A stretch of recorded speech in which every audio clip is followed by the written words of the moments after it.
বাইরে গুড়ি গুড়ি বৃষ্টি হচ্ছে, আপনারা হয়তো আওয়াজ কিছুটা হলেও শুনতে পাচ্ছেন। শেখ হাসিনার সরকার মোট 18 লাখ কোটি টাকার ঋণ রেখে গিয়েছে। এইটা নিয়ে আসলে আমাদের খুব বেশি আতঙ্কিত হওয়ার কারণ নেই। কারণ কি, আপনারা এই যে সমকালের একটা রিপোর্ট এই যে দেখেন যে এস আলম ইসলামী ব্যাংক থেকে টোটাল ৭৫,০০০ কোটি টাকা ঋণ নিয়েছে। অর্থাৎ এক ইসলামী ব্যাংকের ঋণ রয়েছে ৭৫,০০০ কোটি টাকা শুধুমাত্র এস আলমের কাছে। তাহলে এস আলমের যে আরও ৬টা ব্যাংক আছে তাদের মালিকানাধীন বা তাদের ছিনিয়ে নেওয়া, বাকি ৬টা ব্যাংক থেকে আর কতগুলো টাকা নিয়েছে সেটা যদি আপনারা হিসাব করেন, তাহলে সেখানে কিন্তু এক এস আলমেরই ১ লাখ কোটি টাকা পার হয়ে যাচ্ছে। তাহলে দেখুন, বাংলাদেশের একটা নাগরিক বা একটা নাগরিকের প্রতিষ্ঠান যদি ১ লাখ কোটি টাকার ঋণ নিতে পারে, তাহলে পুরো বাংলাদেশ মিলে কেন 18 লাখ কোটি টাকা নিতে পারে না? বা এইখানে অবাক হওয়ার মতো কি আছে?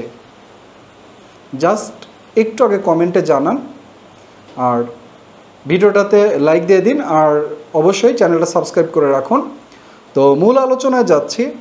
একজন ব্যক্তি যদি ১ লাখ কোটি টাকার ঋণ নিতে পারে, তাহলে সেই ক্ষেত্রে শেখ হাসিনা দেশের হয়ে 18 লাখ কোটি টাকাও নিতে পারে।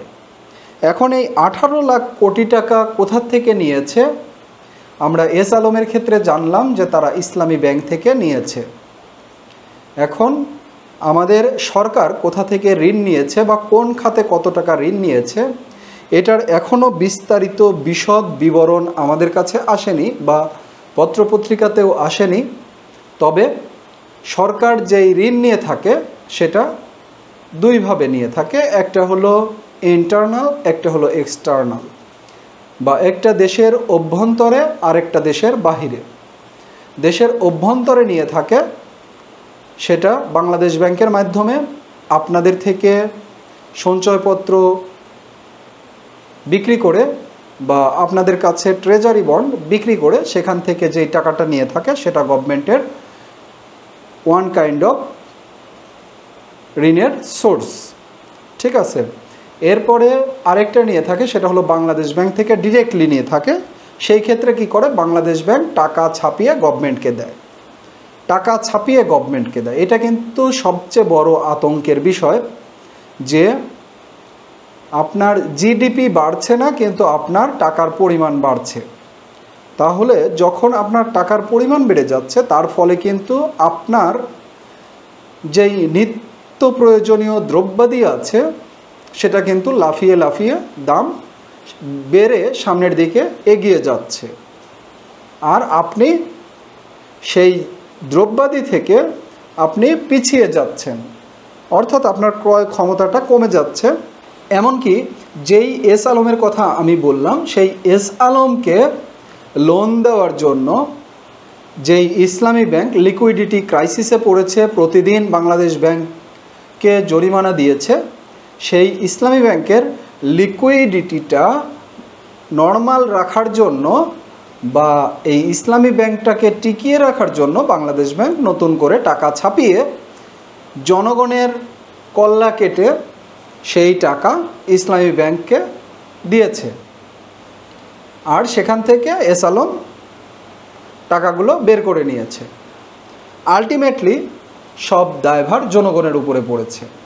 তো সেই ক্ষেত্রে দেখুন, সরকার দেশের যে ঋণ নিয়ে থাকে, এইটা বিভিন্নভাবে ঋণ নিয়ে থাকে। অনেকেই বলছেন যে, বা ওই সময় বলা হয়েছে যে পদ্মা সেতুটা আমরা আমাদের নিজের টাকায় করেছি।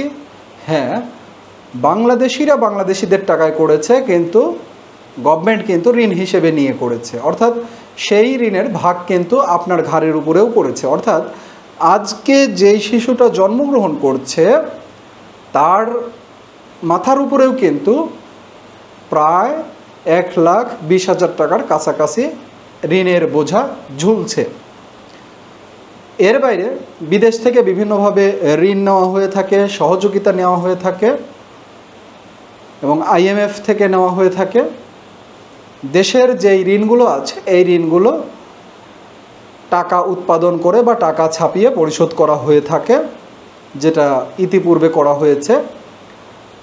কিন্তু সিস্টেম হলো গভর্নমেন্ট আপনার কাছে যেই ঋণটা নিয়েছে সেই ঋণটা যেখানে বিনিয়োগ করেছে, যেমন আপনার টাকা নিয়ে বিনিয়োগ করা হয়েছে পদ্মা সেতুতে, এখন এই সারা বছর মিলে পদ্মা সেতু থেকে যেই টোলটা আসবে বা যেই ইনকামটা আসবে সেই ইনকাম দিয়ে আপনাদের টাকা পরিশোধ করা হবে। এটা সিস্টেম। এই সিস্টেমটা যদি ফলো করা হয় তাহলে কিন্তু দেশে আর কোনো ধরনের মূল্যস্ফীতি ঘটবে না বা আপনার ক্রয় ক্ষমতা কমবে না বা কমার কোনো আশঙ্কা থাকবে না। কিন্তু কি করা হয়েছে, এই ক্ষেত্রে জনগণের টাকা পরিশোধ করার ক্ষেত্রে টাকা ছাপানো হয়েছে, এই একটা পন্থা অবলম্বন করা হয়েছে। কিন্তু যখন বিদেশি ঋণ পরিশোধ করা হয় তখন কিন্তু আর বাংলা টাকা কাজ করে না, সেখানে কিন্তু আর বাংলা টাকা দিয়ে পরিশোধ করা যায় না।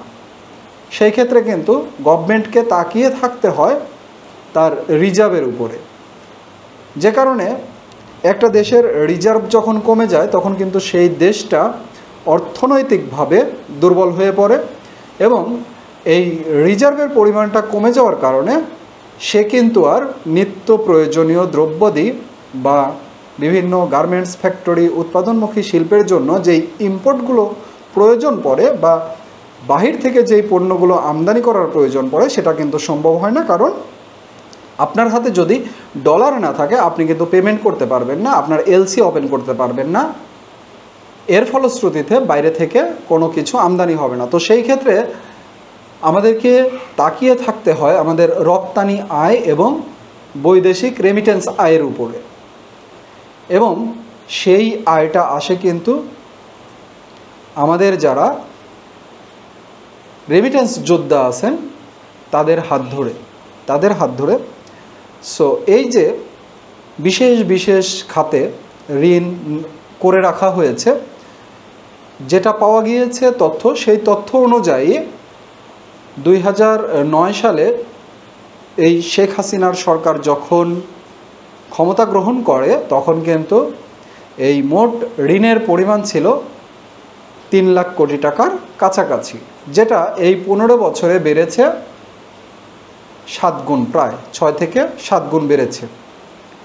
যে কারণে এই ঋণের বোঝার দায়টা কিন্তু নতুন গভর্নমেন্টের উপরে পড়েছে এবং এই যে নতুন গভর্নমেন্ট দায়িত্ব নিয়েছে তারা কিন্তু বারবার বিভিন্ন সময়ে এই বিষয়গুলো নিয়ে গভর্নমেন্টকে সতর্ক করে আসছিলেন এবং তারাই কিন্তু এখন এইগুলো ম্যানেজমেন্টের দায়িত্ব পেয়েছেন। অর্থাৎ এই যে এই ঋণগুলো কীভাবে ব্যবস্থাপনা করা হবে বা কিভাবে সরকার এই ধকলটা কাটিয়ে উঠবে, এই ম্যানেজমেন্টের দায়িত্বটা কিন্তু তাদের উপরেই পড়েছে। এখন দেখা যাক যে আমাদের বাংলাদেশ কতটুকু এগিয়ে যেতে পারে বা কতটুকু তারা সামনের দিকে এগিয়ে নিয়ে যেতে পারেন। আমরা আশা করি যে বাংলাদেশ খুব ভালো একটা অবস্থানে গিয়ে দাঁড়াবে।